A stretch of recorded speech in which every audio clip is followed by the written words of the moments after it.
బాపట్ల జిల్లా చీరాల ఆర్డీఓ కార్యాలయంలో మాచర్ల మోహన్ రావుపై జరిగిన దాడిపై ప్రజా సంఘాల నాయకులు విచారణకు హాజరయ్యారు. ఈ సందర్భంగా సామాజిక కార్యకర్త ఆర్కే శీలం మాట్లాడుతూ చీరాల నియోజకవర్గంలో అందరికీ తెలిసిన వ్యక్తి మాచర్ల మోహన్ రావు అని, ఆయనపై దాడి చేయడం అందరికీ తెలిసిన విషయమేనని అన్నారు. ఈ విషయం గురించి కలెక్టర్ కార్యాలయంలో ప్రజా సంఘాల ఆధ్వర్యంలో ఫిర్యాదు చేశామని ఆయన స్పందించి జూన్ 25, 2026 ఆర్డీఓ కార్యాలయంలో విచారణకు హాజరు కావాలని తెలిపారన్నారు. ఈ రోజు వాయిదా పడి నేడు శనివారం విచారణ చేపట్టడం జరిగిందని, ఆ విచారణ మోహన్ రావు సిదూరా కాలనీలో జరుగుతున్న విషయాలను స్పష్టంగా ఆర్డీఓకి వివరించారని తెలిపారు. మే నెల 6వ తారీఖున జరిగిన సంఘటన చీరాల ప్రజలు ఇంతవరకు మర్చిపోలేరని నేను అనుకుంటున్నాను. కారణం ఈ చీరాల యావత్ సమాజం మొత్తం కులాలకి, మతాలకి, ప్రాంతాలకి, రాజకీయ పార్టీలకి సంబంధం లేకుండా అభిమానించే వ్యక్తి ఎవరైనా ఉన్నారంటే వారు డాక్టర్ మాచర్ల మోహన్ రావు గారు. అంతటి పెద్ద మనిషి మీదే ఒక అఘాయిత్యం జరిగినా ఇప్పటికి కాలయాపన జరుగుతుందనేటువంటి బాధ చీరాల్లో దాదాపు వేల మంది ప్రజల్లో మనసును మెలిపెడుతుంది.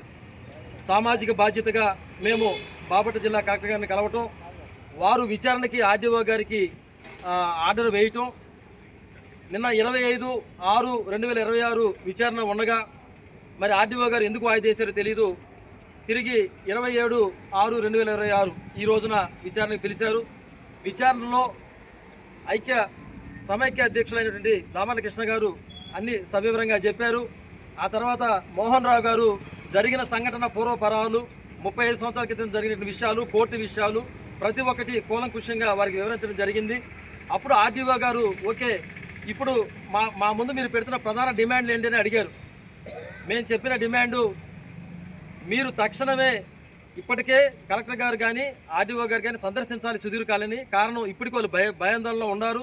ఇప్పటికైనా సరే మీరు సుధీర్ కాలనీ సందర్శించి ప్రతి ఒక్క కుటుంబం యొక్క స్టేట్మెంట్ని రికార్డు చేయండి అని చెప్పని ఇదే మా డిమాండ్ అని అనగానే వారు తక్షణం అంగీకరించారు.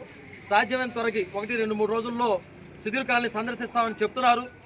ఈ వీడియో సాక్షిగానే సుధీర్ కాలనీలో నివసిస్తున్నటువంటి చేనేతలు మీన్స్ అక్కడ ఒక కులం లేదు, అన్ని రకాల కులాలు వాళ్ళు కలిసి అక్కడ ఉన్నారు. మీరు గుర్తుపెట్టుకోండి అమ్మా, ప్రభుత్వ అధికారులు మీ దగ్గరికి రాబోతున్నారు. ఆర్డీఓ గారు, చీరాల ఆర్డీఓ గారు రాబోతున్నారు, చీరాల డిఎస్పీ గారు వస్తారు. భవిష్యత్తులో చీరాల ఎమ్మెల్యే గారు వారు కూడా సుధీర్ కాలనీ సందర్శిస్తారు. మీరు ఏ మాత్రం భయపడకుండా ఎవరైతే మిమ్మల్ని ఇబ్బంది పెడుతున్నారో ఏమి జరిగిందో సవివరంగా చెప్పండి, అవి కోర్టుకి వెళ్తాయి అని చెప్పి తెలియజేస్తున్నాం.